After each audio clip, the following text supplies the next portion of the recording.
भोजन के लिए कितना समय लगाना चाहिए? 15 से 20 मिनट सामान्य आज के दौर में लगाना चाहिए। कितनी देर चबाने के बाद निवाले को निगलना चाहिए? 32 बार का मतलब होगा कि 2 से 3 मिनट कम से कम चबाना चाहिए एक निवाला। उसके बाद निकलना चाहिए।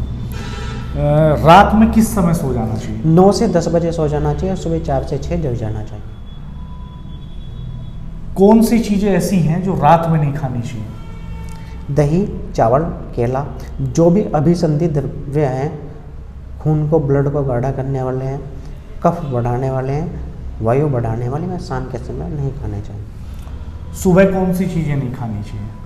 सुबह के समय उत्तेजक पदार्थ नहीं लेना चाहिए, जैसे कि चटपटे, चाट, पकौड़ी, इस प्रकार के पदार्थ हमें सुबह के समय नहीं खाना चाहिए। नींद कितनी लेनी चाहिए? नींद 6 से 8 घंटे हमें सोना चाहिए। एक सामान्य व्यक्ति को व्यायाम में कितना समय रोज लगाना चाहिए? जो व्यक्ति की शक्ति है, उसका बल है, उसके बलार्ध के अनुसार उसे व्यायाम करना चाहिए। उसके बलार्ध की पहचान है जब उसके माथे पर पसीना छलकने लगे, उसका बलार्ध है। उसी के अनुरूप जब उसका बलार्ध के अनुरूप कसरत कर ले, व्यायाम करे, उसके बाद बंद कर देना चाहिए। नाड़ी विज्ञान क्या है? नाड़ी विज्ञान व्यक्ति के दोषों की उपस्थिति, भूत, भविष्य, वर्तमान का अनुमान नाड़ी विज्ञान है। धातु और दोष जी, ये क्या है? सम अवस्था में धातु हैं, विषम अवस्था में दोष हैं। पंच महाभूत, सत धात्वाग्नि और त्रिदोष जो वात पित्त कफ, यह सामान्य अवस्था में धातु हैं और विषम अवस्था में दोष।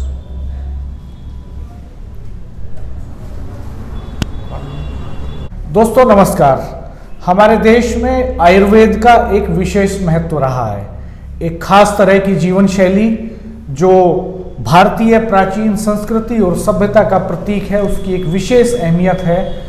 और यूरोप के देशों ने भी, विकसित देशों ने भी हमारी जीवन पद्धति का अनुसरण किया है। पुराने वक्त में जब हम बुजुर्गों से बात करते हैं तो हम पाते हैं कि उस वक्त जब एलोपैथ का बहुत प्रचार प्रसार नहीं था, एलोपैथ में डॉक्टर्स भी अवेलेबल नहीं थे, बड़े अस्पताल नहीं थे, उपलब्धता नहीं थी, कम थी, तब गांव में वैद्य होते थे और बड़े बुजुर्ग जो है, जो भी घर में बीमार होता था उसको वैद्य जी के पास लेकर जाते थे और वैद्य जो है नाड़ी देख करके, नब्ज देख करके ये बता देते थे कि व्यक्ति के शरीर में किस तरह के रोग चल रहे हैं और खास तौर पर वात, पित्त और कफ, इनका जो संतुलन है वो किस तरह का है।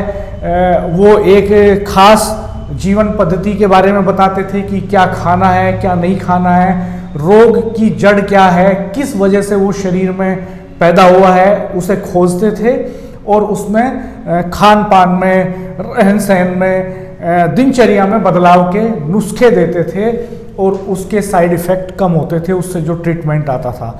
अब एलोपैथ के ज़माना है और एलोपैथ के ज़माने में दवाइयों के और अंग्रेजी दवाइयों के अपने साइड इफ़ेक्ट हैं। उन साइड इफ़ेक्ट्स को मिनिमाइज करने के लिए कुछ और दवाइयाँ दी जाती हैं।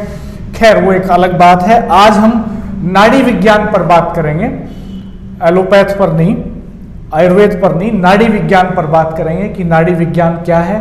मेरठ शहर के एक प्रख्यात नाड़ी विज्ञानी वैद्य BD शास्त्री जी आज हमारे साथ हैं और ये ब्रह्मी चिकित्सालय है, NH 58 पर है, मेरठ शहर में, कंकरखेड़ा के अपोजिट पड़ता है।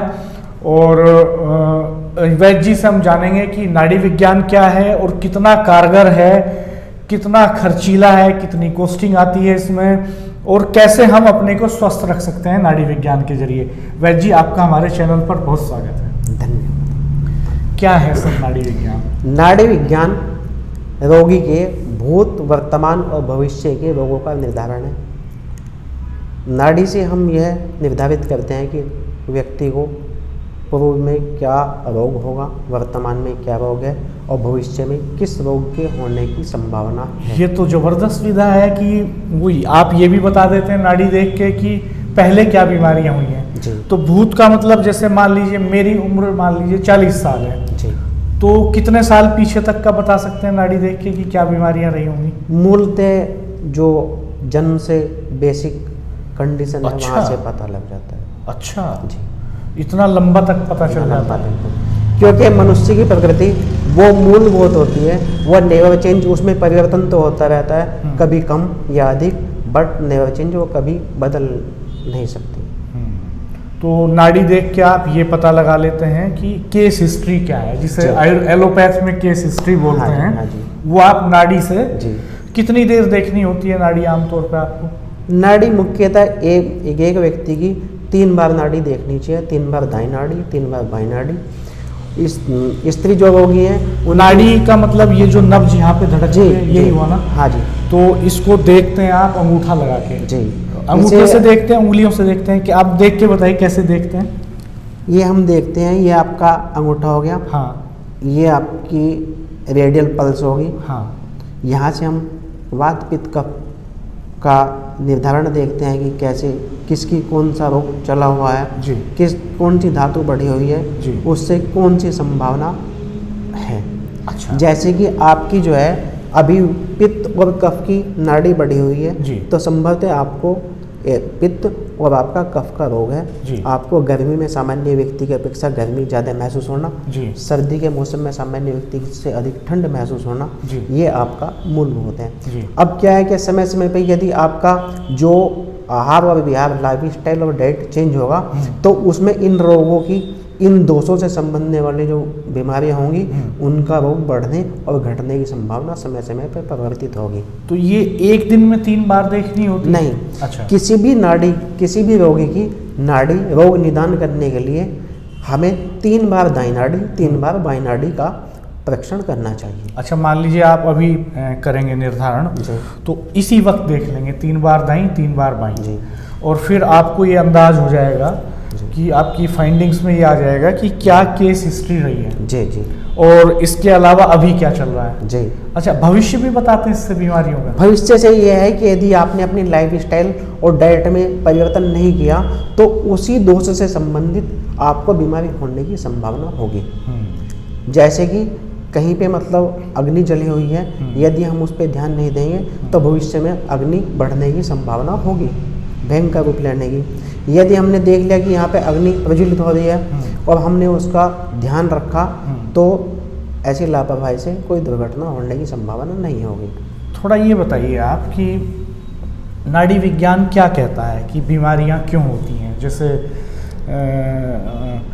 धातुओं की बात की आपने, तो किन धातुओं की बात आप कर रहे हैं? किस तरह का संतुलन उनका होना चाहिए? शरीर विज्ञान के बारे में नाड़ी विज्ञान की अवधारणाएं क्या हैं और बीमारियों के जन्म लेने की अवधारणा क्या है? फिर हम निदान पर पूछेंगे आपसे। हमारे यहाँ आयुर्वेद में एक श्लोक है, वो उसे स्वस्थ की परिभाषा कहा गया, सम दोषा समाविश सम धातु मलक्रिया प्रश्न आत्मेंद्रिय स्वस्थ इत्यादि धीयते। अर्थात इसका तात्पर्य ये है कि हमारे दोष सम हो। दोष मीन्स वात पित्त कफ जो है सामान्य अवस्था में धातुएं हैं और विषम अवस्थाएं में दोष हैं। उसके बाद व्यक्ति के होते हैं सप्त धातुएं, वो भी सम अवस्था में धातुएं और विषम अवस्था में दोष। तो ये सप्त धातुएं क्या क्या हैं? जैसे कि 3 धातुएं पहले होगी वात पित्त कफ, ठीक है। सप्त धातुएं होगी रस, रक्त, मांस, मेद, अस्थि, मज्जा और शुक्र। जी। सबसे पहले हम जो भोजन करते हैं, पहले से ऋषि मुनि ने बताया कि भोजन को 32 बार एक निवाला 32 बार चबाना चाहिए, तब उसको हम निगलें। वो 32 बार चबाएंगे तो वो लिक्विड फॉर्म में परिवर्तित होगा। आपकी फाइंडिंग क्या है कि आम तौर पे लोग कितनी बार चबाते हैं? जैसे मुश्किल से 5 से 10 बार मुश्किल से चबा पाते हैं, नहीं तो चबाना उचित नहीं समझते, क्योंकि समय नहीं है किसी के पास, समय भी नहीं है, और जिसके पास समय है हाँ, तो वो ये चाहता है कि जिन अंदर तुरंत पहुंच जाए। हाँ, ये उतावलापन है, जल्दबाजी। अब आदमी मोबाइल चलाते हुए खाना खा रहा है और उस पर ऑनलाइन ट्रेडिंग कर रहा है तो खाना खा रहा है, वो बाइक चलाते हुए, गाड़ी चलाते हुए भोजन कर रहे हैं, गाड़ी चलाते हुए भोजन कर रहे हैं, वो ट्रेन में बैठे हुए भोजन कर रहे हैं। हाँ, उसे इस चीज़ का ध्यान नहीं है। आज के जो मुख्यतः 80% लोग ऐसे हैं जिन्हें ये नहीं पता लग पाता कि जो ना बॉडी की आवश्यकता क्या है, कि भूख है कि नहीं है। उन्हें लगता है कि अब समय हो गया है, शाम का कुछ खा लेना चाहिए, भले ही चाहे भूख है या नहीं है। अब क्या है कि एक व्यक्ति भूखा है, आयुर्वेदीय अनुसार हमें 2 से 3 घंटे में 20 ग्राम 50 ग्राम जितनी हमारी क्षमता है वो कुछ ना कुछ हमें आहार लेना चाहिए। लेकिन क्या है कि जो बिजी है वो इतना बिजी है कि वो कुछ खा पी नहीं पा रहा। ये खाने का जो गैप है वो 6 घंटे से ज़्यादा, 8 घंटे से ज़्यादा, कई बार तो हम देखते हैं 10-10 घंटे तक हो जाता है। और जो व्यक्ति फ्री है वो पहला भोजन पचा नहीं, उसके पचने से पहले वो दूसरी बार भोजन कर रहा है। तो सबसे क्या है कि हमारा जो है ना भोजन पचाने का अंतराल और समय वो नियत और निर्धारित होना चाहिए। यानी आयुर्वेद ये कहता है कि भोजन जो है वो सबसे महत्वपूर्ण फैक्टर है जीवन में। अगर आप सारी धातुओं को मेंटेन रखते हैं तो वो धातुएं हैं, और अगर उसमें गड़बड़ी होती है तो वही दोष है। तो औसतन अगर हम बात करें तो एक सामान्य खुराक के इंसान को कितना समय भोजन लेने में लगाना चाहिए? 15 से 20 मिनट का समय जो है ना भोजन करने में लगाना चाहिए। अच्छा, और इसके मतलब साथ हमारे यहाँ एक चीज़ और कही गई है कि खाने वाली चीज़ पीनी चाहिए, पीने वाली चीज़ खानी चाहिए। मतलब आपने पानी पिया, पानी लोग गट गट पी जाते हैं, जबकि नहीं पीना चाहिए, धीरे धीरे पीना चाहिए, घूंट घूंट के पीना चाहिए, दूध घूंट घूंट के पीना चाहिए, मुंह में घुमा घुमा के पीना चाहिए। और भोजन जो खाने वाला है उसे इतना चबाना खाना चाहिए कि वो पीने वाली स्थिति में पहुंच जाए, वो पीना चाहिए। तो 32 बार आप कह रहे हैं चबाना चाहिए? 32 बार चबाना, एक निवाला, और तब उसको निकले।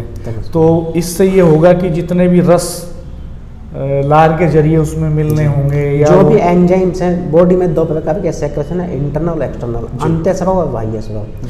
तो जो अंतःस्राव हैं उनसे हमारा शरीर का पोषण होगा, और जो बाह्य स्राव हैं उनसे हमारे शरीर की गंदगी बाहर निकलेगी जी। जैसे कि बाह्य स्राव हमारा स्वेटिंग, पसीना जी, मलमूत्र, यूरिन टॉयलेट जी, नाक से स्राव, ये सब हमारे एक्सटर्नल सीक्रेशंस हैं। और इंटरनल सीक्रेशंस वो हैं जो बॉडी में ब्लड में एंजाइम्स, हार्मोन्स, जैसे कि सैलाइवा हो गया जी, पैंक्रियाज से इंसुलिन हो गया जी, आपका अग्नाशय से पाचक रस हो गया जी, और यहाँ तक कि इंटेस्टाइन में होता है माइक्रोफ्लोरा जो चिकना कहता है जी। ये सब तभी सीक्रेट होंगे यदि हम भोजन 20 मिनट तक करेंगे और अपनी प्रकृति के अनुसार हम भोजन लेंगे। जिस व्यक्ति की पित्त प्रकृति प्रधान होगी उसे पित्त उत्तेजक पदार्थों का प्रयोग नहीं करना चाहिए, जैसे कि तले पदार्थ, चाय, तेज मिर्च मसाले वो नहीं लेने। जिसकी कफ की प्रकृति होगी उसे जैसे कि अभिसंधि द्रव कहा गया है, जैसे कि दही, चावल, केला और मीठा ये नहीं लेने चाहिए। दही, चावल, केला, मीठा ये सब कफ में दिक्कत करे। दूध ले सकते हैं? दूध ले सकते हैं। अच्छा, आमतौर पर समाज में धारणा रहती है कि इसको खांसी हो गई, कफ हो रहा है तो दूध बंद कर दो इसका, नहीं, या चाय पिला दो, दूध में पत्ती लगा दो।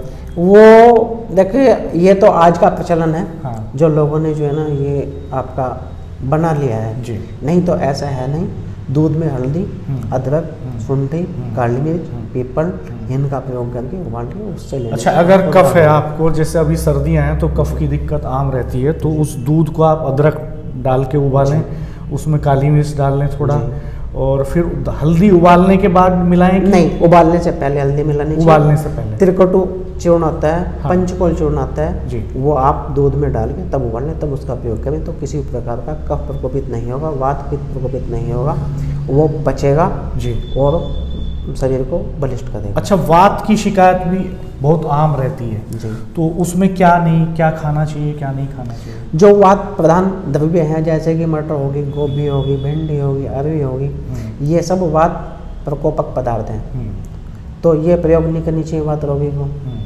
कफ प्रकोपक नहीं करनी चाहिए, क्योंकि जब वात कफ बढ़ती है तो शरीर में जोड़ों पीड़ा अधिक बढ़ेगी जी, तो उससे बचने के लिए हमें इन चीज़ों का प्रयोग नहीं करना चाहिए। तो आप क्या सजेस्ट करेंगे कि एक स्वस्थ व्यक्ति अपनी 24 घंटे की दिनचर्या में सोने के लिए कितना समय निकाले, खाने के लिए आपने कहा कि एक बार में कम से कम उसको 15 से 20 मिनट का समय लेना चाहिए, और क्या चीज़ें खाए क्या नहीं खाए?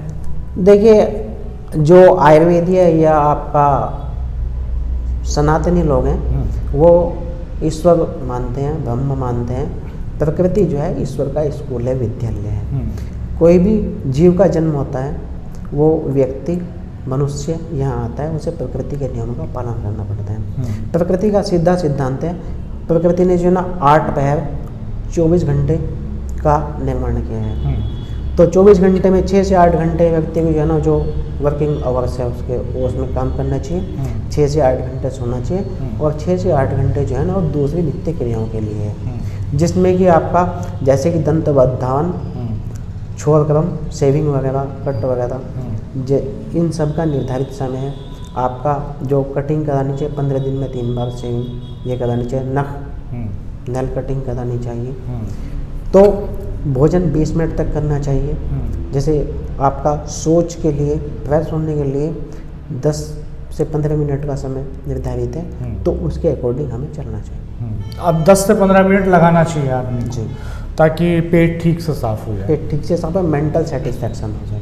तो खाने पीने के बारे में क्या सजेस्ट करेंगे आप कि क्या चीज़ें खानी चाहिए, क्या नहीं खानी चाहिए? आजकल शादियों का सीज़न बहुत है, सर्दियां हैं, दावतें जम के उड़ा रहे हैं लोग, तो हम देखते हैं कि हर तीसरे चौथे आदमी को कि भाई शुगर हो गया है, ब्लड प्रेशर की बीमारी आम है, तनाव में लोग बड़े पैमाने पे हैं। तो क्या सजेस्ट करेंगे आप इनसे बचने के लिए, क्या करें कोई आदमी? देखो, इसमें जो है ना जो आपके हेल्थ कोच हैं, हाँ, या आपके स्वास्थ्य निर्देशक हैं, आप उनसे सलाह लें। एलोपैथ होम्योपैथ में तो ये पद्धति नहीं है, वात पित्त कफ लोग मानते नहीं हैं जी। आप अपनी प्रकृति का जांच कराएं, उसके अनुसार आप उनसे खाने पीने के विषय में कि हमें क्या कब लेना चाहिए, कब नहीं लेना चाहिए, क्योंकि अलग अलग व्यक्ति की अलग अलग प्रकृति है। वातज पित्तज कफज 3 ये होगी, उसके बाद वात पित्त, पित्त कफ, फिर कफ वायु, उसके बाद सन्निपादज होगी, यानी कि त्रिदोषज, वात पित्त कफज। अलग अलग व्यक्ति के प्रकृति के अनुसार अलग अलग हमें खान पान करना चाहिए, और जो उसी की चर्या है उसी के अनुसार हमें चलना चाहिए, तभी हमें स्वस्थ होंगे। आजकल बाल लोगों के जल्दी सफ़ेद हो जाते हैं, हम देखते हैं कि 10, 12, 15 साल के बच्चों के भी बाल सफ़ेद हो रहे हैं, कम उम्र में होने शुरू हो जाते हैं। तो इसकी क्या वजह रहती है? इसका देखो मुख्य घटक होता है आपका जो पित्त 5 प्रकार का होता है, उसमें होता है रंजक पित्त। तो रंजक पित्त का काम होता है कि बॉडी का कलराइजेशन करना, जैसे कि चमड़ी का रंग, दांत का रंग सफ़ेद करना, बालों का रंग काला करना, ये सब रंजक पित्त का काम है। जब बॉडी में रंजक पित्त की कमी होगी तो ये डिस्कलराइजेशन, वर्णहीन, रंगहीन की शिकायत होगी। अब ये डिपेंड करता है व्यक्ति की प्रकृति और उसकी वस्तु स्थिति के अनुसार। प्रकृति मीन्स जैसे कि चिंता की वजह से, कफ की वजह से, उसका देशाटन ज़्यादा होने की वजह से, शरीर का सही पोषण न होने की वजह से मुख्य निर्धारण है। डायबिटीज़ बहुत बड़े पैमाने पे है जी। तो क्या आप सजेस्ट करेंगे कि कैसे बचें लोग इससे? आजकल डायबिटीज के लिए मुख्य घटक मानसिक चिंता, अवसाद, एकाकी जीवन लोग व्यतीत करते हैं। ये डायबिटीज, मधुमेह रोगी करने में बड़ा मुख्य घटक है। इससे बचने के लिए कि जब इंटरनल मुख्यतः क्या है, सेक्रेशन इंसुलिन बॉडी में होना बंद हो जाता है, ब्लड में ग्लूकोज की मात्रा अधिक हो जाती है, वो ग्लूकोज को ग्लाइकोजन में नहीं बदलता है इंसुलिन, तब डायबिटीज हो जाती है। तो उसके लिए क्या है, मुख्य घटक आज के समय में चिंता से जो है ना लोगों को डायबिटीज होने की संभावना ज़्यादा चल रही है। तो उससे बचने के लिए तनाव मुक्त जीवन व्यतीत करें, और जो आजकल की दिनचर्या है उसे छोड़ के इंसेंट मतलब पुरातन दिनचर्या के अनुरूप कार्य करें, क्योंकि आज के समय में लोग रात में जागते हैं, दिन में सोते हैं, ये सैद्धांतिक नहीं है। लेकिन बहुत सारे पेशे तो ऐसे हैं आज की तारीख में कि जिनमें रात में ही काम होता है, तो ये मजबूरी भी है आर्थिक तौर पे आदमी के इस सोसाइटी में सरवाइव करने के लिए। तो क्या आप ये सजेस्ट करेंगे कि ऐसे काम तलाशे लोग ऐसे कामों को प्रेफर करें कि जो दिन में जहाँ पे ड्यूटी हो? नहीं, उसमें जो है ना ऐसा करना चाहिए, लेकिन उसमें 2 बातें। हाँ। पहली बात ये है कि हम ऐसा करें तो हमें उसमें किस प्रकार की दिनचर्या व्यतीत करनी चाहिए, यही महत्वपूर्ण है। जैसे मैं आपको रोकना चाहूँगा, जैसे मीडिया प्रोफेशनल्स हैं तो रात में काम करते हैं ज़्यादा। जी सारे अखबार रात में 2-3 बजे तक प्रिंट होते हैं, सारे न्यूज़ चैनल्स में काम चलता है रात तक। तो ये उनकी मजबूरी है, सुबह अखबार हाथ में तभी आएगा आपके जब 3 बजे तक मीडिया प्रोफेशनल्स काम करेंगे। रातों रात काम होता है, रातों रात प्रिंटिंग मशीन पे जो टेक्नीशियंस होते हैं वो उसे प्रिंट भी करते हैं, रात में ट्रांसपोर्टेशन होता है, सुबह तक आपके हाथ में अखबार आ जाता है। ऐसे बहुत सारे प्रोफेशन हैं जिनमें अगर रात में काम नहीं हो तो सुबह की जो आपकी चाय की चुस्की है उसमें वो मज़ा नहीं आएगा जो आप लेते हैं आमतौर पे। तो उसके साथ कैसे कोप अप करना है, कैसे अपने शरीर को, अपने जीवन शैली को ऐसा बनाना है कि इन ओड सिचुएशंस को फेस कर सकें, ये थोड़ा बताइए आप। उसमें दो चीज़ें हैं, एक तो ऋतु के अनुसार हाँ और आपका रात्रिचर्या दिनचर्या, दो प्राविधान है। हाँ तो उसमें क्या है कि जैसे कि सामान्य व्यक्ति के लिए जो आपका मई जून के महीने में सोने के लिए दिनचर्या के लिए कहा गया है, और आपका दूसरी जितने भी ऋतु हैं, शरद ऋतु या वर्षा ऋतु, उनमें दिवाशयन अवरुद्ध बताया गया है।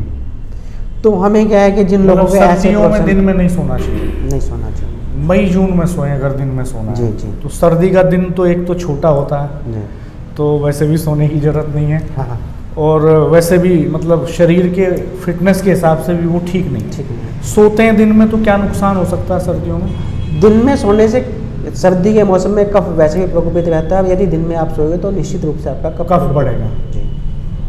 अब जब कफ बढ़ेगा तो आपको कफ की बीमारियां थोड़ी बढ़ेंगी जी। बॉडी में आलस्य बढ़ेगा, दर्द बढ़ेगा और मानसिक अवसाद स्थिति होने की संभावना होगी। जी। तो और कुछ आप हमारे दर्शकों को बताना चाहें, खास बात जीवन शैली के बारे में? बस खास बात ये है कि व्यक्ति को जो है ना आज के समय में ऋतुचर्या दिनचर्या व्यक्ति भूल गया है, उसके अनुरूप अपना आहार विहार लाइफ और डाइट प्लान करें, लाइफ स्टाइल थोड़ा उसी तरीके से रखें। जिन लोगों के साथ समस्या है कि वो ऋतुचर्या दिनचर्या रात्रिचर्या के अनुसार कार्य नहीं कर सकते, उसमें थोड़ा समाधान करें। और आपका हमारा जो प्रकृति है वो इस तरीके से बना है कि सुबह के समय बसंत ऋतु होती है, फिर दोपहर में ग्रीष्म ऋतु होती है, शाम के समय वर्षा ऋतु और रात के समय शरद ऋतु हो जाती है। तो उस ऋतु के अनुसार 24 घंटे का जो समय है, ईश्वर ने 12 माह का जो समय है, 12 माह की जो ऋतुएं हैं वो एक दिन में उसने इस तरीके से नियत कर दिया। तो यदि हमें रात्रि जागरण करना भी है तो हमें उस अनुसार हमें अपना शयन करना चाहिए, भोजन करना चाहिए। जब हमें ये लगे कि हमें भोजन करना चाहिए, भूख लग रही है, तब भोजन करना चाहिए। यदि हमें लगा कि हमें पीने वाली चीज़ पीनी चाहिए तो पीना चाहिए, और वो भी जैसे कि भोजन 20 मिनट तक करना चाहिए, 5 मिनट तक कोई भी 300 ml लिक्विड लेना चाहिए। इस प्रकार से अपना जीवन निर्वाह करें।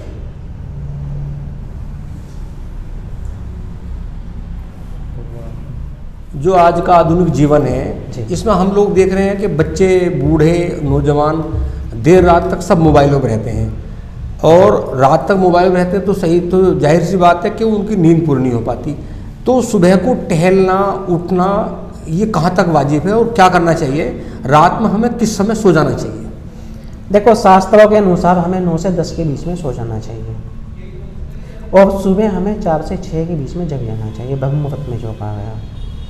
और सुबह घूमने के लिए, क्योंकि सुबह के समय ताज़ी वायु होती है जो हमारे फेफड़ों और पूरे शरीर के लिए बहुत आवश्यक है, उन्हें ताजगी देती है, शक्ति प्रदान करती है, हमारी सांस लेने की शक्ति बढ़ती है, और हमारे शरीर की शारीरिक शक्ति बढ़ती है, मानसिक विकास होता है।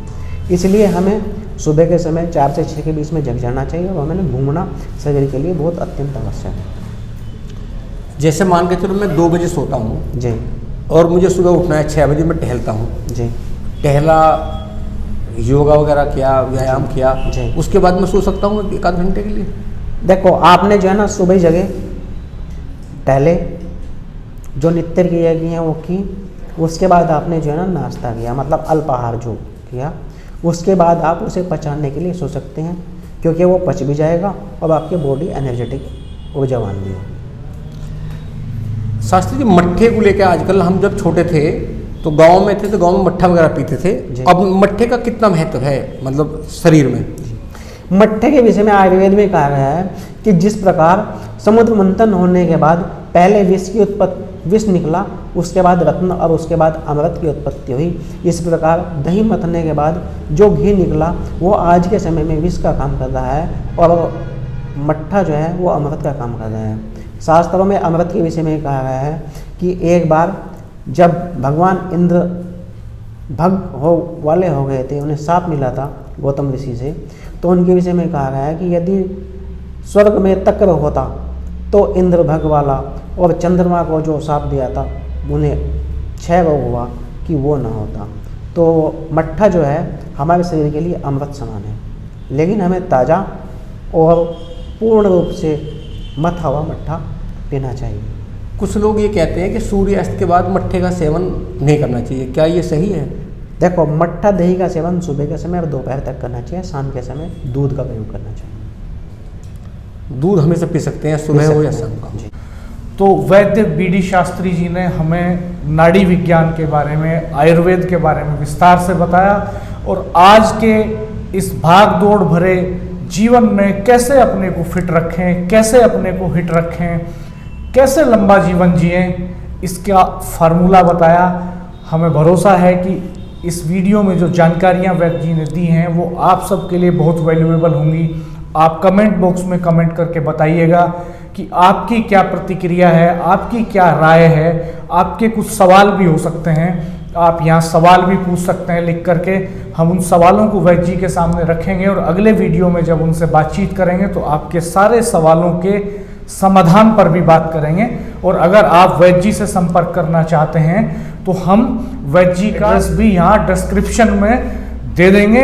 आप उनसे सीधे भी बात कर सकते हैं, आप उनसे संपर्क कर सकते हैं और आप यहाँ अपनी प्रतिक्रिया जरूर देंगे, ऐसा हमें विश्वास है। हमारे चैनल पर बने रहिएगा, सब्सक्राइब कीजिएगा, बेल आइकन प्रेस कर दीजिएगा, नोटिफिकेशंस ऑन कर दीजिएगा। जल्द ही मिलते हैं अगले एक और वीडियो में। धन्यवाद, नमस्कार।